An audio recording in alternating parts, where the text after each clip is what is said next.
Hello,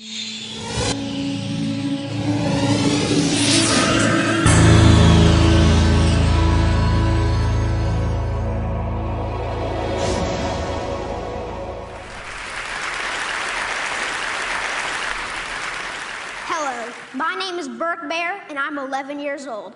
I came here today to talk about what's wrong with our food system. First of all, I would like to say that I'm really amazed at how easily kids are led to believe all the marketing and advertising on TV, at public schools, and pretty much everywhere else you look. It seems to me like corporations are always trying to get kids, like me, to get their parents to buy stuff that really isn't good for us or the planet. Little kids especially are attracted by colorful packaging and plastic toys. I must admit, I used to be one of them. I also used to think that all of our food came from these happy little farms where pigs rolled in mud and cows grazed on grass all day. What I discovered was this is not true. I began to look into this stuff on the internet, in books, and in documentary films, in my travels with my family. I discovered the dark side of the industrialized food system. First, there's genetically engineered seeds and organisms. That is when a seed is manipulated in a laboratory to do something not intended by nature, like taking the DNA of a fish and putting it into the DNA of a tomato. Yuck. Don't get me wrong. I like fish and tomatoes, but this is just creepy.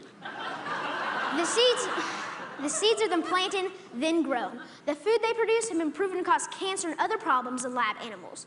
And people have been eating food produced this way since the 1990s, and most folks don't even know they exist.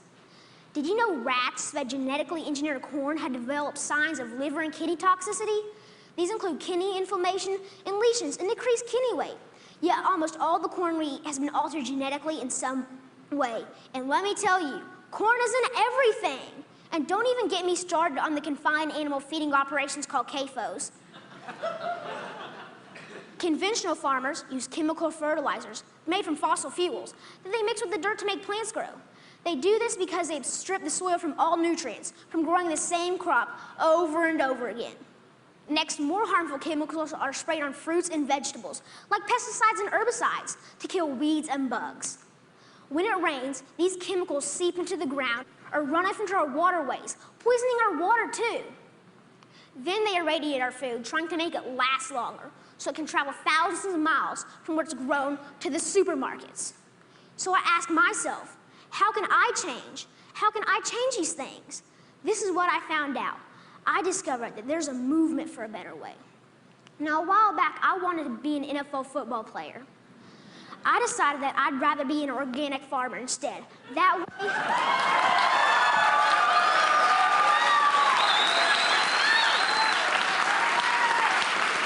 Thank you.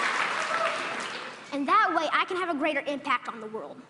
This man, Joel Salatin, they call him a lunatic farmer because he grows against the system. Since I'm homeschooled, I went to go hear him speak one day. This man, this lunatic farmer, doesn't use any pesticides, herbicides, or genetically modified seeds. And so for that, he's called crazy by the system. I want you to know that we can all make a difference by making different choices, by buying our food directly from local farmers or neighbors who we know in real life. Some people say organic or local food is more expensive, but is it really? With all these things I've been learning about the food system, it seems to me that we can either pay the farmer or we can pay the hospital. I